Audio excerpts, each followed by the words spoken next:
Susėskime, šiek tiek galima užsimerkti, bet kad neužsnūstume, įsivaizduokime.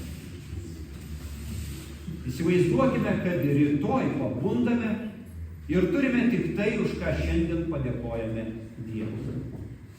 Ar tai būtų daug, ar mažai?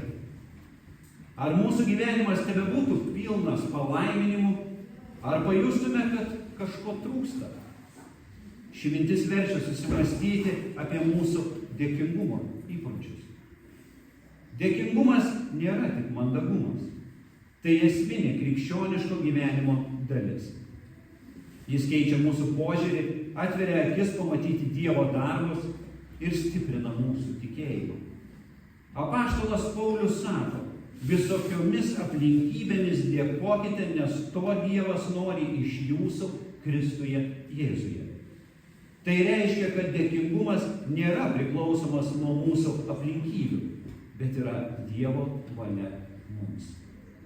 Tad šiandien pažvelgime į dėkingumo svarbą, jo trūkumą mūsų kasdienybėje ir kaip galime jį praktikuoti, kad mūsų gyvenimas būtų pilnas Dievo palaimos. Nuo pat pradžios Dievas mokė savo tautą dėkingumo. Izraelitai turėjo šventes skirtas padėkai už derlių, padėkai už pergalę ir išgelbėjimą. Psalmėse skaitome, dėkokite Viešpačiui, nes jis yra geras, nes jo ištikimoji meilė amžina. Jėzus taip pat pabrėžė dėkingumo svarbą. Pabrėžė tada, kai išgydė 10 raupsuotojų, nors sugrįžo padėkoti tik vienas. Dėkingumas yra tikinčiojo ženklas. Dėkingumas parodo, kad suprantame, iš kur ateina mūsų palaiminimai. Jei esame dėkingi, mūsų gyvenimas spinduliuoja džiaugsmo, o tikėjimas tampa gyvas ir veiklus.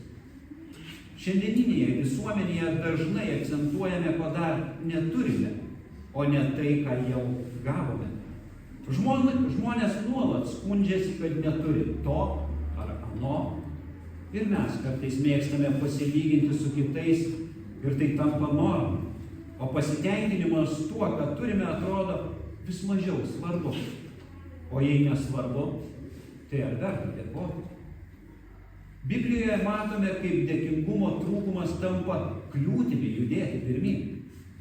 Izraelitai dykumoje nuolat skundėsi, nepaisant to, kad Dievas juos vedė ir maitino. Jų nepasitenkinimas galiausiai tapo kliūtimi daugeliui įžengti į pažadėtąją žemę. Ar mes šiandien nesame panašus į juos?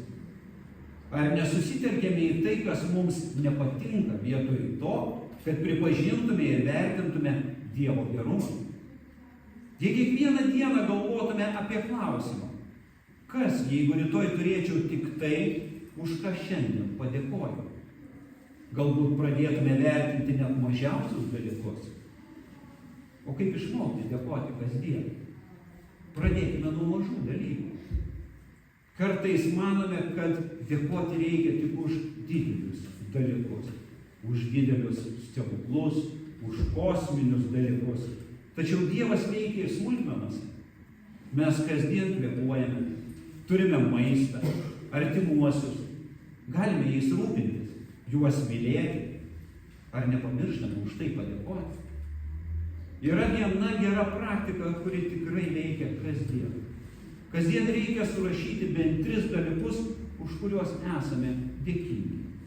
Tai gali būti mažmožiai, saulėtas rytas, draugo žinutė, ramybė širdyje, kavos puodelis ryte, tyla po triukšmingos dienos, pasivaikščiojimas prie jūros, popkornai kino teatre, ledų valgymas su vaiku ar anūku.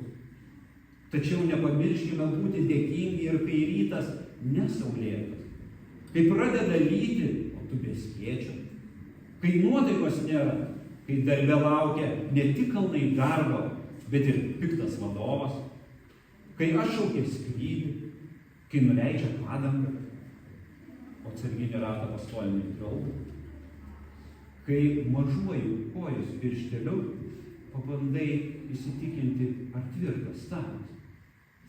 Apaštalas Paulius sako, visokiomis aplinkybėmis būkite dėkingi. Tai reiškia dėkingumas ne tik tada, kai viskas gerai. Net sunkumuose galime rasti priežastį dėkoti. Jobas, praradęs viską, vis tiek sušuko. Viešpats davė, viešpats atėmė. Tebūna pašlovintas viešpaties vardas. Dėkingumas sunkiomis akimirkomis parodo mūsų pasitikėjimą Dievu ir leidžia jam veikti mūsų gyvenime. Tačiau dėkingumas neturėtų būti tik žodžiai. Jis turi pasireikšti ir mūsų elgesiu. Jei dėkojame Dievui už šeimą, skirkime jiems daugiau laiko. Jei dėkojame už sveikatą, rūpinkime ją. Jei dėkojame už bažnyčią, tarnaukime jai. Biblijoje sakoma, visą, ką darote, darykite iš širdies kaip viešpačiui, o ne žmonėms. Dėkingas žmogus ne tik žodžiais išreiškia padėką, bet ir savo gyvenimu liudija Dievo gerumą. Dėkingumas nėra tik moralinis įsipareigojimas. Jis atveria mums dar daugiau palaiminimų. Jėzus padaugino duoną ir žuvis po to, kai padėkojo. Dievas trokšta, kad būtume dėkingi, nes tai leidžia mums iš tikrųjų patirti jo meilę ir gerumą. Dėkinga širdis mato pasaulį kitaip. Ji neieško nuolatinių trūkumų, bet džiaugiasi tuo, ką turi. Taigi, jei rytoj turėtumėte tik tai, už ką šiandien padėkoti, kas liktų?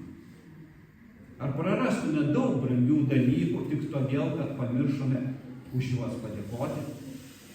Dėkingumas yra neatsiejama tikėjimo dalis. Ji keičia gyvenimą. Dėkingumas padeda matyti Dievo darbą, išlaikyti džiaugsmą net sunkumuose ir gyventi prasmingai. Tad mokykimės dėkoti kiekvieną dieną. Ne tik žodžiais, bet ir darbais. Amen. Taip tebūna.